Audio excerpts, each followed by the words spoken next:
सहारा प्रणाम। सहारा news network में आपका इस्तकबाल है। आप देख रहे हैं आलमी सहारा। अपने हफ्तावार प्रोग्राम स्पोर्ट्स राउंडअप के साथ हाजिर हूं मैं शबाब अनवर। नाज़रीन, जैसा कि आप जानते हैं कि हम हर हफ्ते इस प्रोग्राम को करते हैं आज ही के दिन, और फिर उसके बाद हम कोशिश करते हैं कि हफ्ते भर की खेल सरगर्मियों के बारे में आपको बताएं।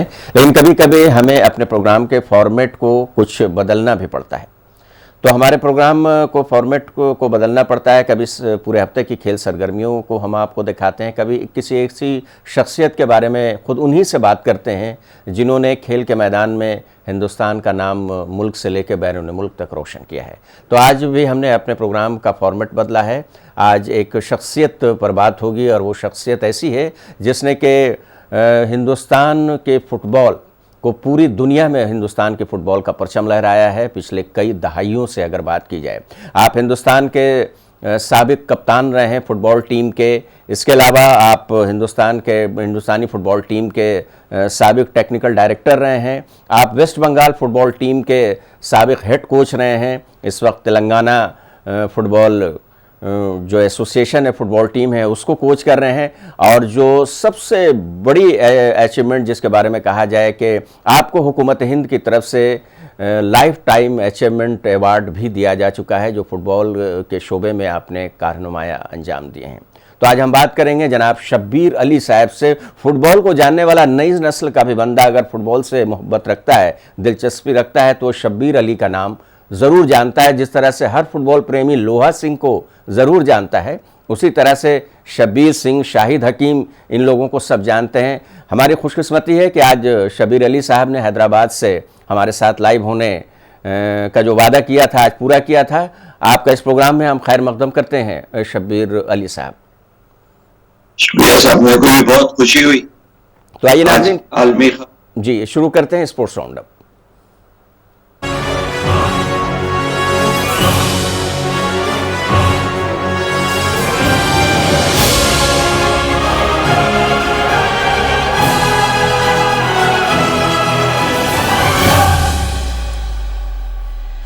नाज़रीन, आज हम बात करेंगे फुटबॉल के हिंदुस्तान के साबिक कप्तान और एक ऐसे फुटबॉल खिलाड़ी अपने वक्त के जो कि जितने भी टूर्नामेंट हिंदुस्तान ने जीते हैं फुटबॉल के, उस सभी टूर्नामेंट में सबसे ख़ास बात शब्बीर अली साहब की है कि उनमें से बेशतर टूर्नामेंटों में वो टॉप स्कोरर हिंदुस्तान की तरफ से रहे हैं, चाहे वो जूनियर लेवल का रहा हो उनके वक्त का, या फिर सीनियर लेवल पर रहा हो। टीम इंडिया की कप्तानी की, बहुत ही कामयाब कप्तानी की। उसके अलावा हिंदुस्तानी फुटबॉल टीम के टेक्निकल डायरेक्टर रहे, वेस्ट बंगाल फुटबॉल टीम के कोच रहे, और इसके अलावा भी अगर फुटबॉल जब खेलना उन्होंने छोड़ा तो उसके बाद भी किसी न किसी तरीके से तब से लेकर आज तक फुटबॉल की खिदमत अंजाम दे रहे हैं। इस वक्त तेलंगाना फुटबॉल में जो नए नए जवाहर निकल रहे हैं उनको निखारने का काम इस वक्त कर रहे हैं। और ख़ास तौर से जब भी कोई बड़ा जो इनेकाद होता है हिंदुस्तान में फ़ुटबॉल का, तो उनकी खिदमत हासिल की जाती हैं। कहाँ से शुरू करें मैं शब्बीर साहब, मेरे समझ में नहीं आ रहा है, लेकिन एक पहला सवाल ये ज़रूर हो सकता है जो मैं तमाम बड़े फुटबॉलरों से ये सवाल करता हूँ। शाहिद हकीम साहब से भी ये सवाल किया था मैंने, हबीब साहब से भी किया था कि हिंदुस्तान का जो फुटबॉल है वो क्लब फुटबॉल के लिए जाना जाता है। 4 बड़े क्लब शुरू में थे, आपने काफ़ी करीब से Mohammedan sporting, East Bengal, Mohun Bagan, 3 club तो बंगाल के हो गए। उसके अलावा भी अगर गोवा के, फिर सलगांवकर, ये सब क्लब पर हम नज़र डालते हैं तो देखते हैं कि एक से एक खिलाड़ी उस क्लब से निकले हैं, जिनमें आप भी शामिल हैं जाहिर तौर पर। लेकिन जब इन्हीं क्लब के खिलाड़ियों को मिलाकर हमारी एक नेशनल टीम बनती है, तो शब्बीर साहब क्या ऐसी वजह है शब्बीर अली साहब की नेशनल टीम वैसा परफॉर्म नहीं कर पाती जो जैसा करना चाहिए इंटरनेशनल लेवल पर? आखिर इसकी वजह क्या है? और दूसरा इसी से जुड़ा सवाल आपसे ये भी होगा कि क्या जिस तरह से क्लब फुटबॉल ख़त्म होता जा रहा है, पुराने खिलाड़ियों की शिकायत आमतौर से रही है, उसका लीग जो चाहे आई लीग कहें या फिर ISL कहें, उसका मुतबादिल बन रहा है? जी, वैसे क्लब से तो अपना अच्छा परफॉर्मेंस है जी। इंडिया में ऑन एंड ऑफ बोल सकते हैं आप, जैसा एशिया कप में खेले थे कुछ साल पहले वैसा परफॉर्मेंस कर रहे हैं जी। मेन चीज है मेरे ख्याल से इंडिया टीम को और एक्सपोजर होना चाहिए, और जब तक एक्सपोजर नहीं होगा, जब तक ज्यादा मैचेस नहीं खेलेंगे, कुछ परफॉर्मेंस जज नहीं कर सकते। पहले जैसा मडे का टूर्नामेंट होता था, किंग्स कप होता था, प्रेसिडेंट कप होता था, मगर वो अब नहीं हो रहे। तो इसकी वजह से एक वो हो गया, प्लस दूसरे कंट्रीज थोड़ा इंडिया से और ज्यादा इम्प्रूव करे, उसलिए अभी थोड़ा मुश्किल हो रहा है। वैसे 2 साल पहले एशिया कप में क्वालिफाई हुए थे, उससे पहले 11 में हुए थे, और मैं जब खेलता था जब 84 में हो। फेडरेशन ट्राई कर रही है, मगर कुछ हद तक ऑल इंडिया टूर्नामेंट नहीं होने की वजह से इसलिए नहीं हो रही, स्पॉन्सर नहीं मिल रहे। जैसे बड़े बड़े टूर्नामेंट आपके दिल्ली में 2 टूर्नामेंट अच्छे होते थे, टीसीएम और ड्यूरेंट, वैसे दूसरे भी थे, रोवर्स कप है, आईएफए शील्ड है, साउथ में टूर्नामेंट, ये टूर्नामेंट नहीं हो रही। और उसके टॉप ऑफ इट मेरे ख्याल से कुछ corporate club as well as government अगर और इंटरेस्ट ली तो शायद फुटबॉल इम्प्रूव हो। जहां तक आपका क्लब का सवाल जैसा आप किए, नो डाउट कुछ हद तक डाउन हो रहा है, ऐसा खाली बैठ के शिकायत करने से तो नहीं होगा, जी, मगर और अब इसकी हम नाजरीन को शब्बीर अली के पुराने ज़माने की कुछ तस्वीरें भी दिखाने की हम कोशिश करेंगे कि किस तरह से जब पुराने ज़माने में फ़ुटबॉल उनके निशारों पर नाचता था तो किस तरह के वो मनाजिर थे। इसके अलावा आपको जब सदर जमहूरिया से आपने ध्यानचंद अवार्ड हासिल किया, हम वो भी दिखाने की कोशिश करेंगे। लेकिन एक सवाल उससे पहले शब्बीर अली साहब ये है कि आपको ऐसा क्या लगता है कि सुनील छेत्री तक अगर हम मान लें, बाईचुंग भूटिया का ज़माना चला गया, सुनील छेत्री का भी लगभग ये कहा जाए, तो सुनील छेत्री के बाद इस वक्त मौजूदा दौर में कोई दूसरा सुनील छेत्री क्या नज़र आ रहा है? अगर आपकी नज़र में कोई है तो बता दीजिए, क्योंकि हमने अंडर 17 फुटबॉल की मेज़बानी की तो ऐसा लग रहा था कि इस वर्ल्ड कप की, फीफा वर्ल्ड कप की मेज़बानी के बाद बहुत अच्छा माहौल मुल्क में बनेगा फ़ुटबॉल का। लेकिन अगर खिलाड़ी के नुक्ते नज़र से देखा जाए, नए खिलाड़ियों के नुक्ते नज़र से, तो ऐसा कुछ फिलहाल दिखाई नहीं दे रहा। आपको क्या लगता है मुस्तकबिल कैसा है हिंदुस्तानी फुटबॉल का?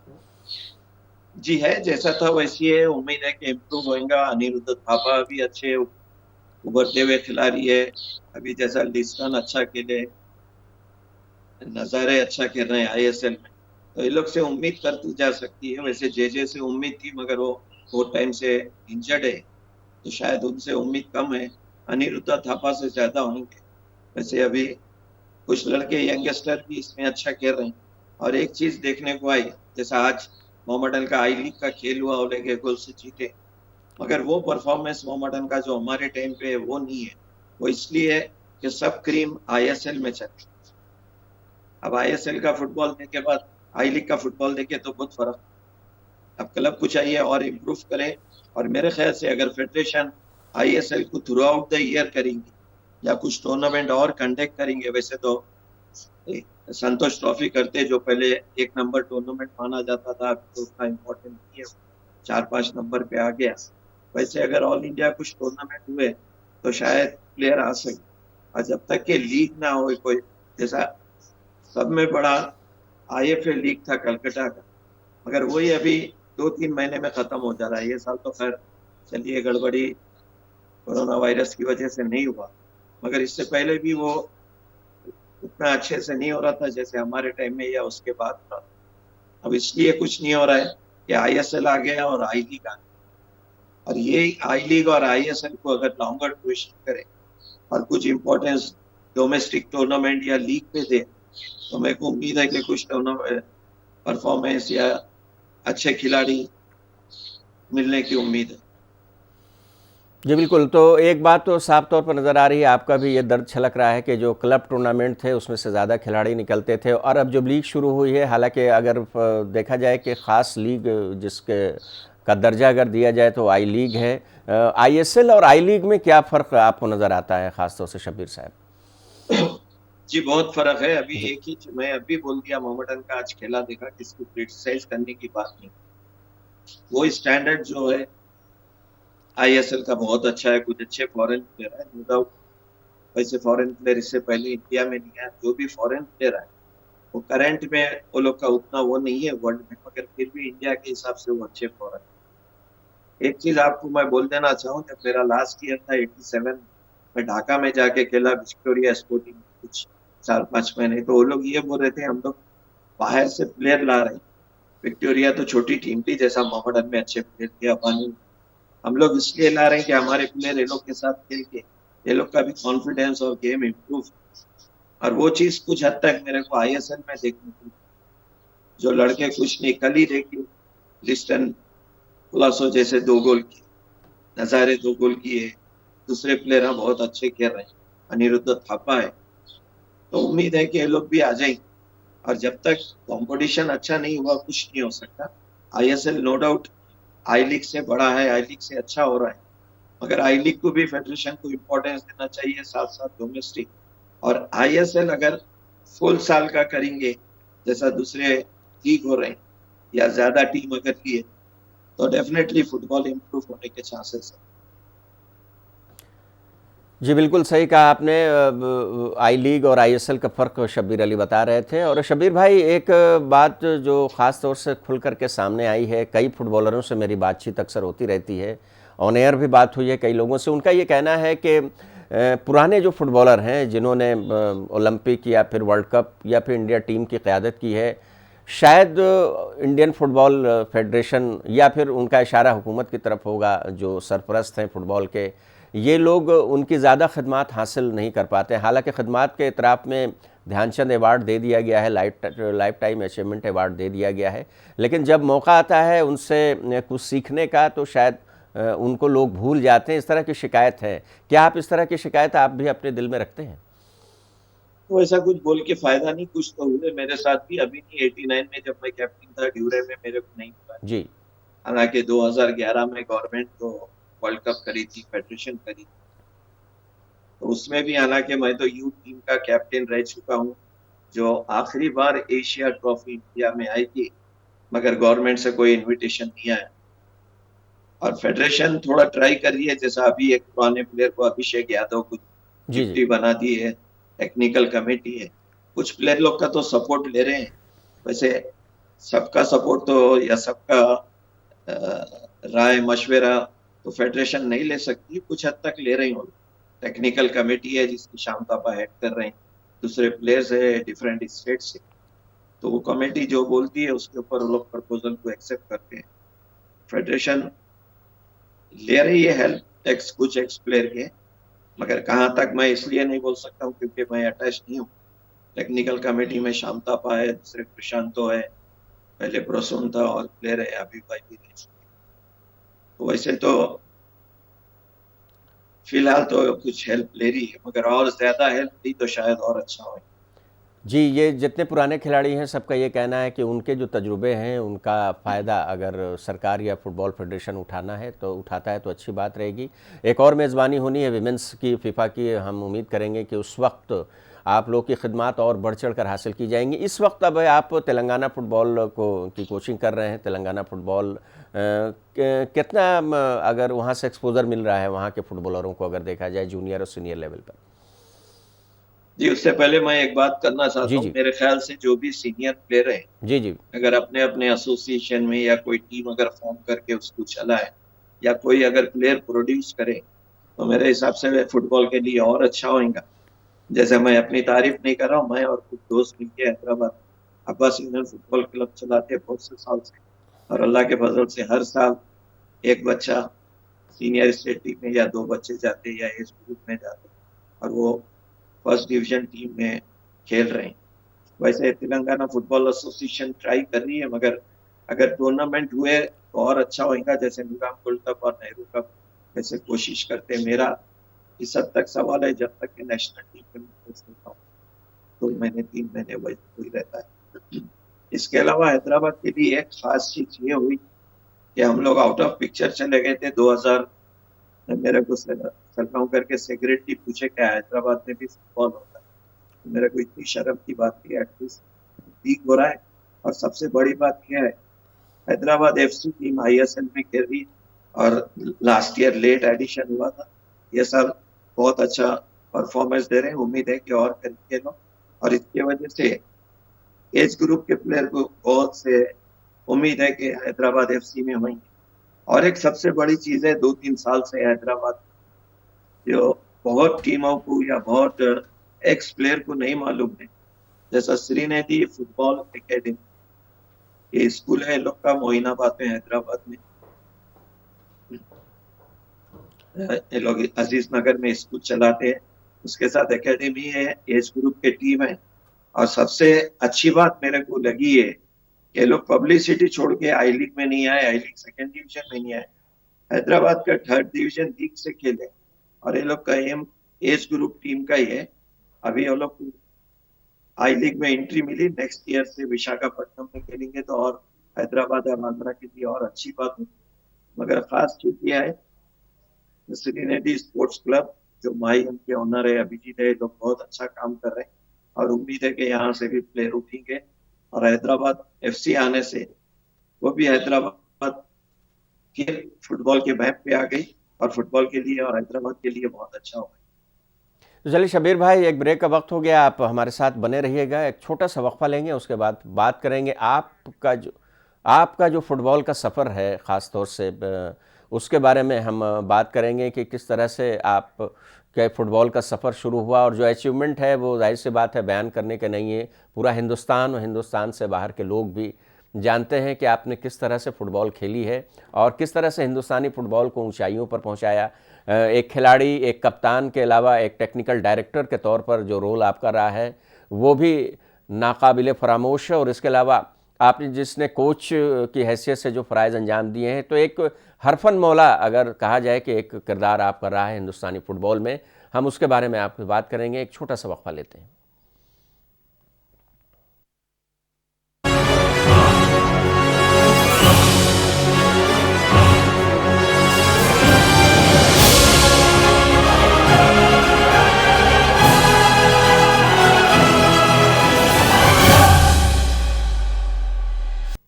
वक्फे के बाद एक बार फिर आपका खैर मकदम है। आप देख रहे हैं स्पोर्ट्स राउंडअप और हमारे साथ हम बातचीत कर रहे थे अपने ज़माने के मशहूर फुटबॉलर, हिंदुस्तानी फ़ुटबॉल टीम के साबिक़ कप्तान और टेक्निकल डायरेक्टर जनाब शब्बीर अली साहब से, जिन्होंने बहुत कुछ हिंदुस्तानी फ़ुटबॉल के बारे में बताया।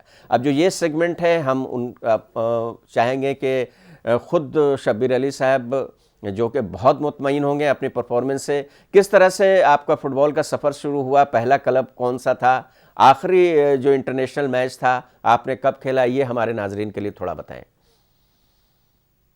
जी देखिए, मैं जब फुटबॉल शुरू करा सोचा नहीं था कि मैं फुटबॉल प्लेयर बनूं। जी जी। और हमारे टाइम में खासकर हैदराबाद में ये कहा जाता था, जो मैं हमेशा कहता हूँ, पढ़ेंगे लिखेंगे होंगे नवाब, खेलेंगे कूदेंगे। क्योंकि हर कोई ये चाहता था, माँ बाप बोलिए, अपना लड़का पढ़ लिख के अच्छा बड़ा हो। जी जी। मगर मैं फुटबॉल शुरू करा, वैसे मैं ये नहीं कर रहा हूँ कि भाई खेलना ही जरूरी है, स्टेटिस नहीं, स्टेटिस की जरूरत से खेलने से भी होता है। और मैं जो कुछ फुटबॉल की वजह से, जब मेरे माँ बाप भाई लोग जब देखे मैं इंटरेस्ट अच्छा ले रहा हूँ तो मेरे को इंकरेज करे, और जब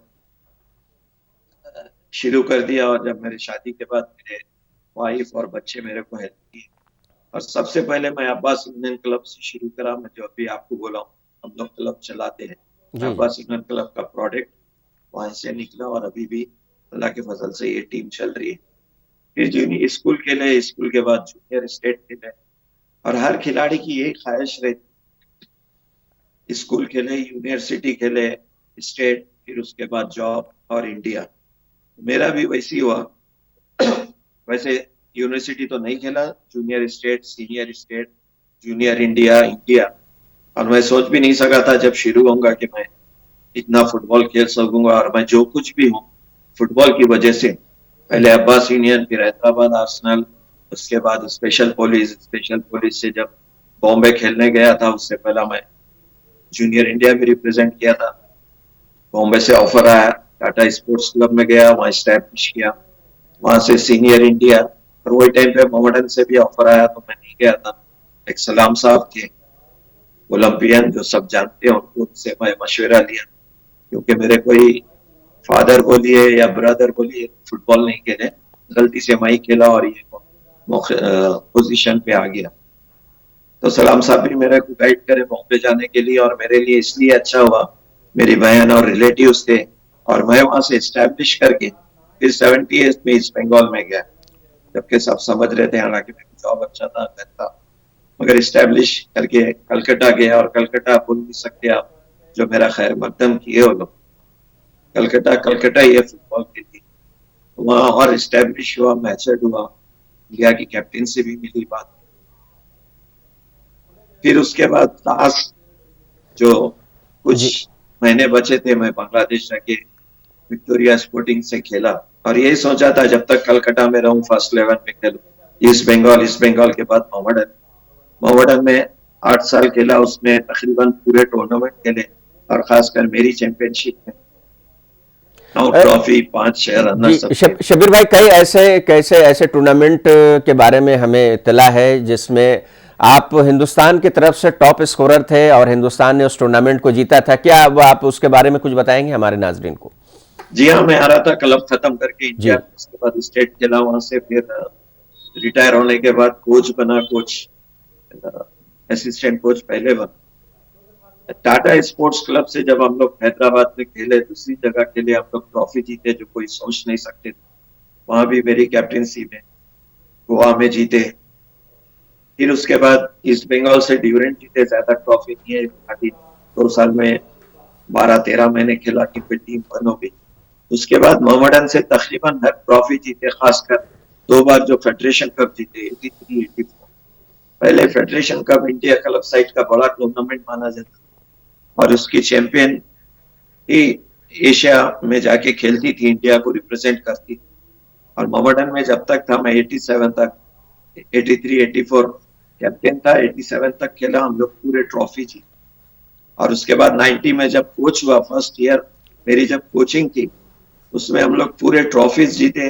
पहले ऐसा होता था फेडरेशन कप और आई लीग विनर नहीं, जो टूर्नामेंट ज्यादा जीते, जिसको ज्यादा पॉइंट रहे, वो ऐसा इंडिया रिप्रेजेंट करती थी। First year of my coaching, मैं जब पहले साल कोच किया मोहम्मडन 1991, जी जी हम लोग 4 टूर्नामेंट जीते, 2 टूर्नामेंट में रनर्स अप थे, इसलिए हम लोग champion club of India. Hindustan यानी कि टीम इंडिया, हिंदुस्तानी फुटबॉल टीम की तरफ से खेलते हुए आप कई टूर्नामेंटों में टॉप स्कोरर रहे हैं और टीम इंडिया ने वो टूर्नामेंट जीता भी है, उसके बारे में थोड़ा सा बताएं आप। जी, एशियन यूथ 74 में जो अभी बोला, जी जो एशिया की लास्ट ट्रॉफी है इंडिया में है एशियन यूथ। जाने से पहले परमिशन नहीं था टीम जाने को, मेरे कैप्टनसी के बारे में बात चल रही और कोई सोचे नहीं थे हम लोग को फाइनल जीतेंगे। थाईलैंड को सेमीफाइनल में जीते, फाइनल ईरान से 2 ऑल बैड लक और दूसरा गोल नजम किए थे, 1 गोल मैं किया था, 2 गोल हुए थे। और ये टूर्नामेंट ही आपको 3 गोल करे थे और मैं 5 गोल किया। टूर्नामेंट का टॉप स्कोरर था और बैड लक हम लोग की टीम ड्रॉ करी। इसके अलावा पाकिस्तान के अगेंस्ट 2 गोल मारा मैं एशिया कप क्वालिफाइंग में, और वो टूर्नामेंट में 3 गोल किया। और सबसे ज्यादा 84 में प्री ओलंपिक्स में 5 टूर्नामेंट करके इंडिया की तरफ से टॉप स्कोरर। और एक टूर्नामेंट हुआ मेरा सेकंड टूर्नामेंट इंडिया से, 75 मारा हलीम कप इंडोनेशिया में, मैं 5 गोल किया। ये टूर्नामेंट में इंदरजीत 6 गोल करे, इंदरजीत कैप्टन थी, मेरा सेकंड ईयर था टूर्नामेंट। उसके अलावा भी 1-2 गोल किया। बैकलर 82 एशियन गेम में हम लोग मेडल ना रह सके मगर क्वार्टर फाइनल तक पहुंचे। वैसे भी दूसरे टूर्नामेंट जैसे नेहरू कप हुआ था 84 में, अच्छे बड़े टीम आए। 84 में हुआ था ऑलमोस्ट वर्ल्ड कप की टीम आई, इंडिया टीम बहुत अच्छा परफॉर्मेंस। और मैं तकरीबन 100 मैचेस खेल चुका हूं और 30 से 35 गोल किया। बहुत से लोग आजकल तो सोशल मीडिया बहुत हो गया, ये इन्फॉर्मेशन कोई नहीं देते, जो भी देते मेरे कम मैचेस और कम गोल की देते। और उम्मीद है कि अभी इंडिया टीम अच्छा खेलेगी और अच्छा परफॉर्मेंस करेगी। और मैं बड़ी खुशी है, इंडिया इतने साल खेला, 11 साल, और तकरीबन मैं फर्स्ट 11 में। और जब इंसान या प्लेयर की जो यही ख्वाहिश होती है कि इंडिया को रिप्रेजेंट करे, मैं रिप्रेजेंट किया, टेक्निकल डायरेक्टर कोच था और अल्लाह के फजल से एशियन यूथ हम लोग जॉइंट चैंपियन भी हुए। जी बिल्कुल। और अब मेज़बानी की तरफ लौटते हैं कि अंडर 17 मेंस यानी बॉयज़ की मेज़बानी तो फीफा की भारत को, हिंदुस्तान को मिल चुकी। अब गर्ल्स सेक्शन की मेज़बानी करनी है हिंदुस्तान को। आपको क्या लगता है कि जब बॉयज़ सेक्शन की मेज़बानी हुई अंडर 17 फीफा की, तो उसमें थोड़ा सा कुछ लोगों में जोश तो आया है पहले के मुकाबले? अब क्रिकेट के अलावा लोग फुटबॉल देखने लगे हैं, और नई जनरेशन के लोग भी। और मैंने जो जायज़ा लिया है कि आज के जो बच्चे हैं 9वीं 10वीं 11वीं 12वीं में पढ़ने वाले, उनका रुझान फुटबॉल की तरफ है, क्रिकेट की तरफ नहीं है। तो अंडर 17 फीफा वर्ल्ड कप पहली बार हुआ बॉयज सेक्शन का, अब गर्ल्स सेक्शन की मेज़बानी होनी है। कितना फ़ायदा हिंदुस्तानी फुटबॉल को इससे होने वाला है, खास करके गर्ल्स सेक्शन में, या ओवरऑल देखा जाए तो जो माहौल बनेगा फुटबॉल का एक मरतबा फिर खेलो इंडिया इससे जुड़ा हुआ एक सवाल हो सकता है, क्योंकि खेलो इंडिया जब से शुरू हुआ है उसमें फुटबॉल एक अहम जुज़ के तौर पर, खेल के तौर पर है। तो इससे कितना फ़ायदा हिंदुस्तान में हो रहा है फुटबॉल का, किस तरह से डेवलपमेंट हो रहा है, आप कितने मुतमईन हैं? जी देखिए, अंडर 17 वर्ल्ड कप जो हुआ, हम लोग पिक्चर में आ गए वर्ल्ड। जी जी इससे पहले तो वर्ल्ड कप कोई नहीं हुआ, तो सब all over the country, all over the world मालूम हुआ हाँ कोई फुटबॉल भी है। नहीं तो मैं ये नहीं क्रिकेट के अगेंस्ट बोलूंगा, इसके फेवर में बोलना मेरी आदत नहीं है। अगर अपना घर अपन अच्छा रखते तो फिर दूसरों का वो नहीं। हम लोग के टाइम पे फुटबॉल का बस इतना वैल्यू था, क्रिकेट का कुछ नहीं था। जब हम मॉडर्न में ईस्ट बंगाल खेलते थे, वैसे 17 वर्ल्ड कप होने से नो डाउट इंडिया के लिए बहुत फायदा हुआ। बहुत से लड़के जी स्टार्ट कर दिए खेलना, और अगर रेगुलर मैचेस होते रहे, वैसे फेडरेशन भी जहां तक मैं जानता हूँ नेशनल आई लीग हो रही है, और ये साल ओपन कर दिए आई लीग को एज ग्रुप टूर्नामेंट में। वो अच्छी बात है, रजिस्ट्रेशन की जरूरत नहीं है इसलिए, क्योंकि हर स्टेट से हर टीम खेल सकती है, जैसे पहले होता था वो नहीं। इसके अलावा भी जो वुमेन्स हो रहा है, या उससे पहले वुमेन्स के जो टूर्नामेंट हो रहे इंडिया में, काफी हद तक इंटरेस्ट आ गया। टीमा भी अच्छे बन रही। अभी कल ही फुटबॉल सेक्रेटरी यहाँ के फाल्गुना बोल रहे थे कि कुछ हैदराबाद के प्लेयर जाके बेंगलुरु में खेल रहे हैं, अच्छा खेल रहे हैं, और एक लड़की यहाँ की इंडिया भी रिप्रेजेंट की है। वैसे all over India women's football का भी बहुत अच्छा इंटरेस्ट आ रहा है, अच्छा परफॉर्मेंस दे रहे हैं। उम्मीद है कि और अच्छा खेलेंगे। वैसा सार्क कंट्रीज में तो हम लोग टूर्नामेंट भी जीत सके हुए, अच्छा खेले। साजिद यूसुफ जो कुछ पहले कश्मीर के कोच थे इंडिया टीम के, बहुत से ट्रॉफी जी जी जीते। अभी रिसेंटली मेमोल रॉकी भी, वो भी अच्छे ट्रॉफी लेके आई इंडिया की। और उम्मीद है कि लीग जो हो रहा है नेशनल लीग वुमेन्स का, उससे भी अच्छा है वुमेन्स फुटबॉल का इम्प्रूवमेंट। शबीर भाई, एक और खासकर तस्वीर वर्ल्ड शबीर कप भाई फुटबॉल। एक देख रहे हैं हम, जो अपने नाज़रीन को भी दिखा रहे हैं कि मगरबी बंगाल की सीएम ममता बनर्जी आपको राखी बांधती हुई नजर आ रही है। मेरे ख्याल से मोहम्मडन स्पोर्टिंग की कोई तकरीब थी उस मौके पर, क्योंकि मोहम्मडन स्पोर्टिंग के ओहदेदारान भी उसमें नजर आ रहे हैं। क्या था वो, उसके बारे में थोड़ा शेयर करें आप। जी, वो 2012 की तस्वीर है। मेरे को बुलाए थे, जी मेरे को 2014 में अवार्ड मिला। तो वो दिन था 3 अगस्त का, जी रक्षाबंधन का। जी जी मोहम्मडन के ऑफिसर आप देख सकते हैं, दाढ़ी में सुल्तान अहमद है, जी जी एमपी थे, उससे सामर भाई है, इकबाल। तो जब मेरी टर्न आई, वो शॉल स्कार्फ डाल रहे थे सबके गले। जी जी तो जब मेरे को बुलाए तो ममता दी तो अच्छी तरह पसंद थी, मैं अवार्ड भी दिए इससे पहले। तो बोले, बंगला में बोले, आज राखी है, मैं तुम्हारे को हाथ पे बंधू। तो ये मेरे लिए रियली बहुत बड़ा होना, चीफ मिनिस्टर ऐसा माने जो मेरे को बोले, और राखी मेरे हाथ पे रजे, ऐसी राखी जो बनी, ये बहुत बड़ी बात है। वो 2012 का थे, और मेरे को अवार्ड मिला लाइफ टाइम अचीवमेंट का 2014 में। जी जी। उसके अलावा भी कलकत्ता से 2-3 अवार्ड दिए दीदी मेरे को, तो मेरे लिए बहुत फखर की बात। लेकिन जाहिर सी बात है, उत्तर किसी बंगा रत्न। जी जी किसी भी खिलाड़ी या किसी भी हिंदुस्तानी के लिए सबसे बड़ा अवार्ड जो होता है, वो अवार्ड होता है राष्ट्रपति भवन में मिलने वाला अवार्ड। आपको 2 मौके ऐसे आए हैं, उसके बारे में आप हमारे नाजरीन को बताएं कि वो कौन कौन से अवार्ड थे। जी, एक मौका आया, दो नहीं, एक मिलने एक का था। जी, वो अर्जुन ध्यानचंद अवार्ड, अवार्ड। जी जी अर्जुन अवार्ड मिलने का था, मेरे को नहीं मिला। सर शुरू से मैं बोलता हूँ, मेरे को कोई कंप्लेंट नहीं है। ऊपर वाला देख रहा था, अल्लाह की मेहरबानी थी, सब की गॉड और सब लोग की विशेष थी।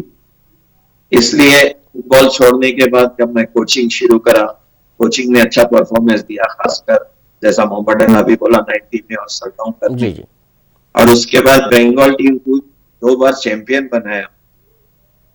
तो उसकी वजह से गवर्नमेंट ऑफ इंडिया ने मेरे को ध्यानचंद, मैं फर्स्ट फुटबॉलर जो 2011 में मेरे को ध्यानचंद अवार्ड एक्चुअली मिलना था, अर्जुन अवार्ड। खैर कोई बात नहीं है, मगर एटलीस्ट गवर्नमेंट ऑफ इंडिया मेरे खिदमत का रिकॉग्नाइज किया, खिदमत को। और ये मेरे को अवार्ड दिया, और बहुत ही बड़ी, बहुत ही मसरत है और बहुत फख्र का मुकाम। इसके अलावा भी दूसरे भी अवार्ड मिले, बॉम्बे में एक जैनबिया अवार्ड, जी जी सिलीगुड़ी में उत्तर बंगला रत्ना बोल के, और दीदी मेरे को गंगा भूषण बोल के सेकंड हाईएस्ट अवार्ड भी दी। मगर सबसे बड़ा जो राष्ट्रपति ने मेरे को जो सर्विस रिकॉग्नाइज करके मिला है, जी। मुझे इसके लिए बहुत फख्र है। तो चलिए, अब शब्बीर अली साहब, वक्त की पाबंदी हमारे साथ, आधे घंटे का वक्त आपके लिए नाकाफ़ी है आपसे बातचीत करने के लिए, चूँकि इतनी ज़्यादा अचीवमेंट आपकी हिंदुस्तानी स्पोर्ट्स और ख़ासतौर से फुटबॉल में। फिर कभी मौका मिला तो हम आपसे बात करेंगे। फिलहाल आलमी सहारा को आपने वक्त दिया, इसके लिए आपका बहुत बहुत शुक्रिया। इंशाल्लाह जरूर, मैं भी बहुत खुश हूँ, और जी अलमी सहारा पे आकर बड़ी खुशी हुई जी आपसे जी, बात। बहुत बहुत शुक्रिया शब्बीर अली साहब। तो नाजरीन, जी शुक्रिया। आज हमने गुफ्तगू की थी हिंदुस्तान के साबिक फुटबॉल कप्तान और टेक्निकल एडवाइज़र, ध्यानचंद अवार्ड से सरफराज जनाब शब्बीर अली साहब से, और प्रोग्राम को ख़त्म करने का वक्त हो गया है। दीजिए इजाज़त, लेकिन आप देखते रहिए आलमी सहारा।